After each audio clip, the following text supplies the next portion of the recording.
Taste the Daily.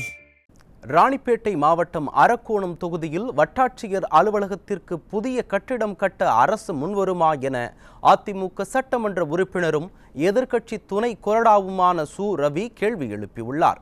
இதுகுறித்து சட்டப்பேரவையில் அவர் எழுப்பிய கேள்விகளை தற்போது பார்க்கலாம். முப்பிறவி கண்ட 3 முறை தொடர் முதலமைச்சர் புரட்சித் தலைவர் எம்ஜிஆர் அவர்களை வணங்கி 32 ஆண்டுகளுக்கு பிறகு தொடராட்சி தந்த புரட்சித் தலைவி அம்மா அவர்களையும் வணங்கி இன்றைக்கு திரும்பும் திசையெல்லாம் தமிழ்நாட்டு தாய்மார்கள் எல்லாம் பொங்கல் நாயகன் என்று அழைக்கின்ற எதிர்க்கட்சியினுடைய தலைவர் எடப்பாடியார் அவர்களை வணங்கி,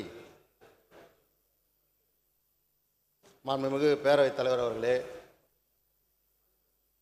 அரக்கோணம் வட்டாட்சியர் அலுவலகத்திற்கு ஒரு புதிய கட்டிடம் வேண்டும் என்று கேள்வி எழுப்பினேன். 1917ஆம் ஆண்டு பிரிட்டிஷ் அரசாங்கத்தால் 150 வருவாய் கிராமங்களை கொண்டு அந்த அலுவலகம் துவங்கப்பட்டது. இன்றைக்கு 100 ஆண்டை கடந்து இன்றைக்கு 108வது ஆண்டு இன்றைக்கு அந்த அலுவலகம் வீடு நடை போட்டு கொண்டிருக்கிறது. ஆனால் அங்கே அந்த அலுவலகம் இயங்குகிற கட்டிடம் 100 ஆண்டுகளை கடந்திருக்கிறது. அந்த அலுவலக கட்டிடத்திலே அடிப்படை வசதிகள் இல்லை. பொதுமக்கள், அரசு அலுவலர்கள், அங்கே இருக்கக்கூடிய குறிப்பாக பெண் பணியாளர்கள் எல்லாம் இன்றைக்கு மிகவும் சிரமப்படுகிறார்கள். ஆகவே ஒரு புதிய கட்டிடம் கட்டித்தர வேண்டும்.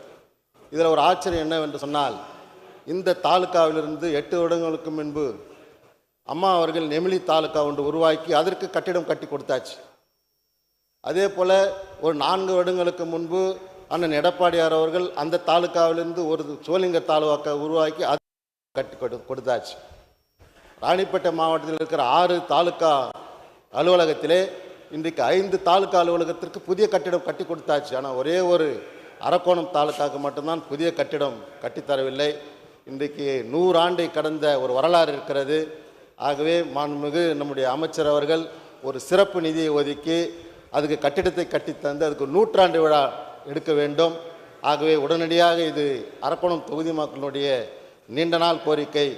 மாண்புமிகு அமைச்சர் அவர்கள் அந்த கட்டிடத்தை கட்டித்தர வேண்டும் என்று உங்களை அன்போடு கேட்டுக்கொள்கிறேன்.